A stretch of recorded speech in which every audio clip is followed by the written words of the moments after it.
بسم الله الرحمن الرحیم. نن زموږ دویم درس دی فعل ماضي ګردان.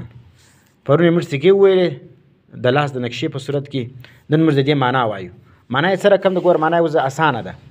فعل معنا چېرته کیا، فعل معنا کیا. اوس به ته څه رقم کوې؟ ورته ګوره دا واحد مذکر دی. فعل معنا کیا، فعل کیا اس ایک مرد غائب ته وایي. فعل کیا ان دو مردوں نے، فعلو کیا ان سب مردوں نے. ٹھیک سلو. او دا رقم بیا راله مخاطب له چې دغه له چې مؤنث له چې راسي فعلت معنی کیا اس ایک عورت نے، او فعلتا کیا ان دو عورتوں نے، فعلنا کیا ان سب عورتوں نے. اوس بیا مخاطب سلو، حاضر سلو. فعلت کیا تم ایک مرد نے، ویني فعلتما کیا تم دو مردوں نے، او فعلتم کیا تم سب مردوں نے. اوس فعلتی دا بیا مؤنث حاضر څخه ده.